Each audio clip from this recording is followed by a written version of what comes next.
इस कहानी को आपको बहुत पसंद आएगी, इसीलिए इस कहानी को पूरा सुनिएगा, आपको बहुत पसंद आएगी। नीलम की उम्र करीब 47 साल की थी, लेकिन वो देखने में अभी भी इतनी जवान लगती थी कि गांव के लोग उसकी तारीफ करते नहीं थकते। उसका बदन भरा भरा सा था। वो साड़ी पहनती तो उसकी कमर की लचक और साड़ी की फिटिंग से आंखें ठहर जाती।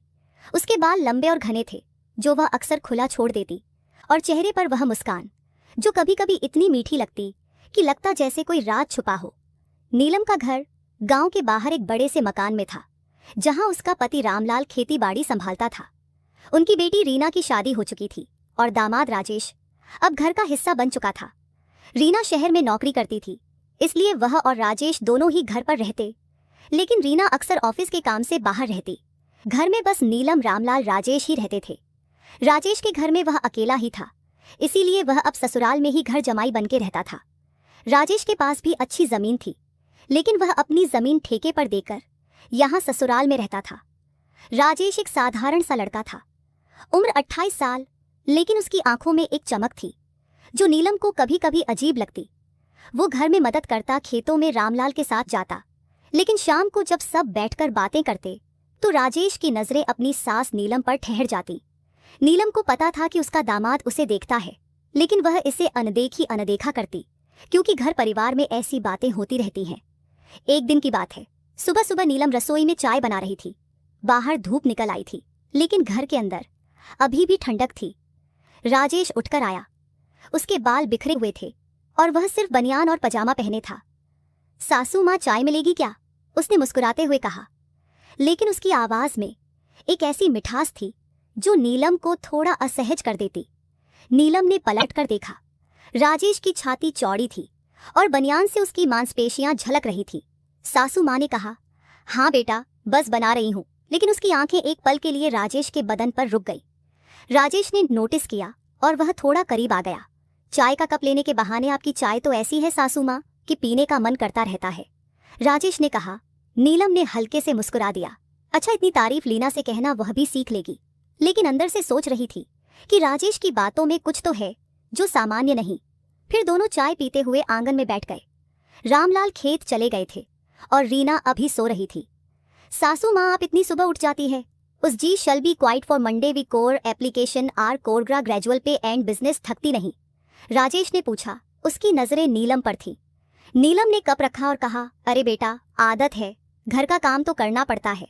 तुम्हारा तो शहर का जीवन है, वहाँ सब मशीनों से होता होगा। राजेश हंसा। हाँ, लेकिन यहाँ का मजा अलग है, यहाँ सब इतना नजदीक लगता है। और उसने अपनी कुर्सी थोड़ी नीलम की तरफ सरका ली।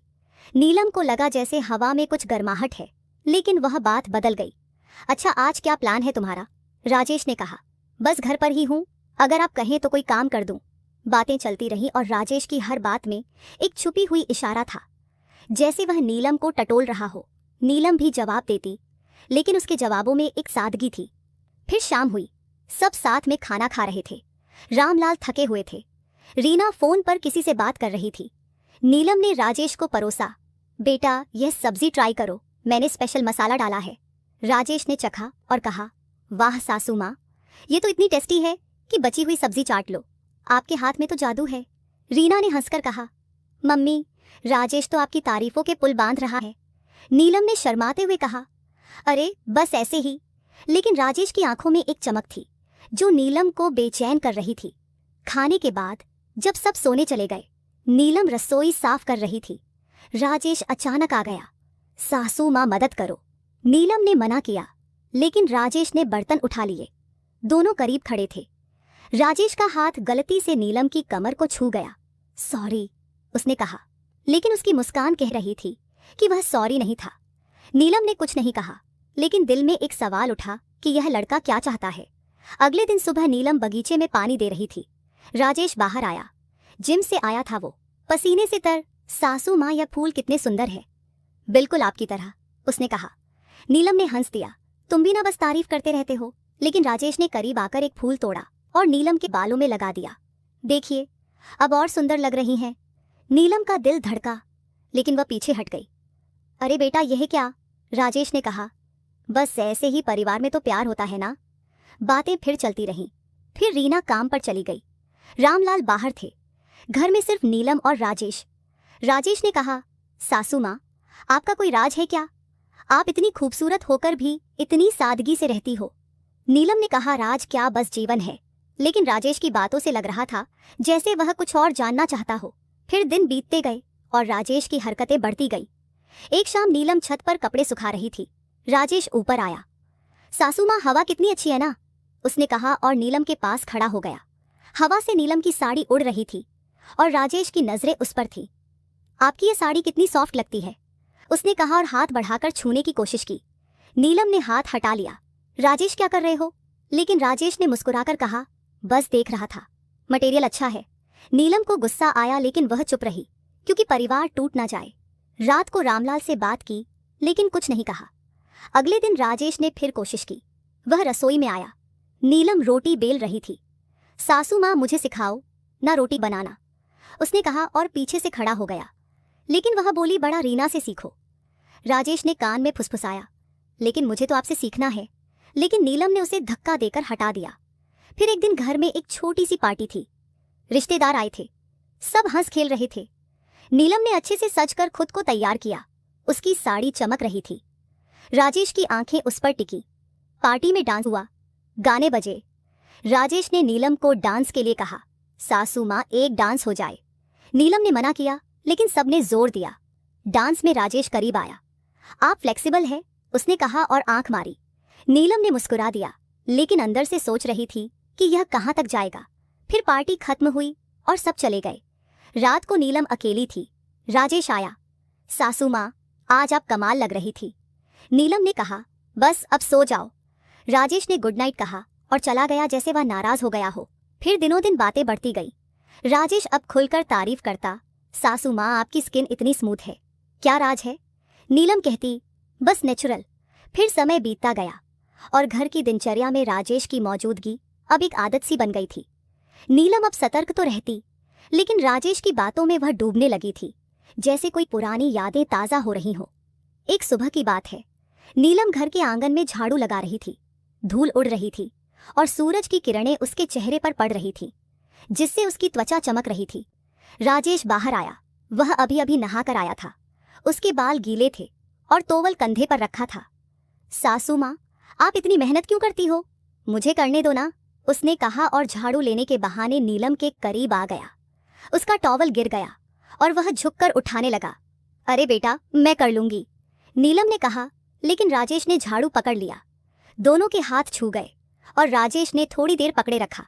फिर वह बोला, आपके हाथ कितने नरम है सासू माँ, जैसे रेशम, उसने मुस्कुराते हुए कहा।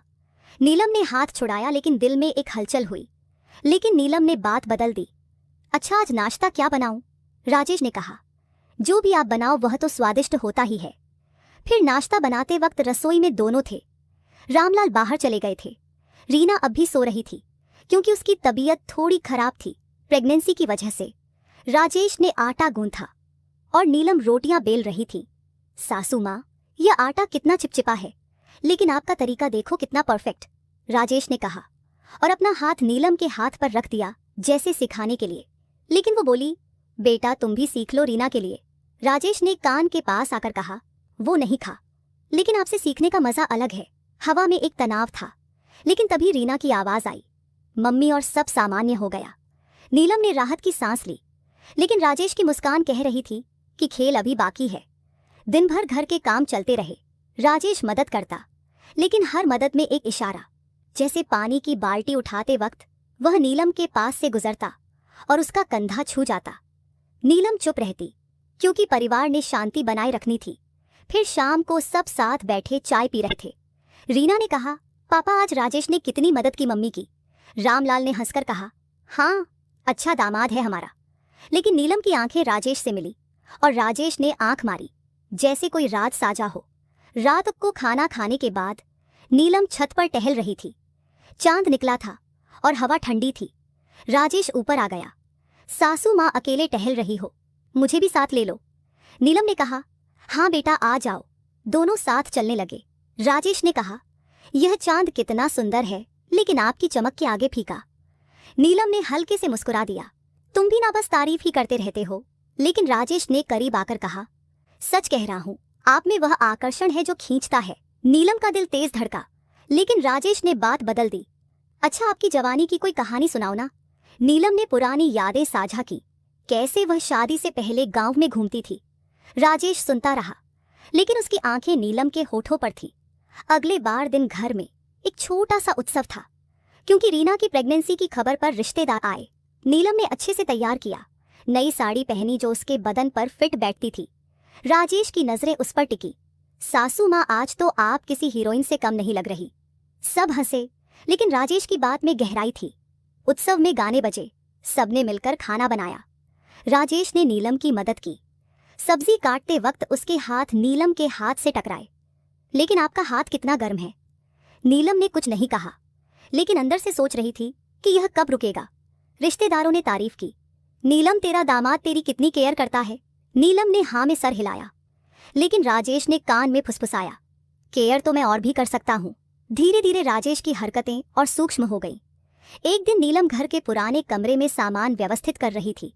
धूल भरी थी और वह खांस रही थी। राजेश आया, सासू माँ मैं मदद करूं। दोनों मिलकर बॉक्स उठाने लगे। राजेश का बदन नीलम से सटा, क्योंकि जगह कम थी।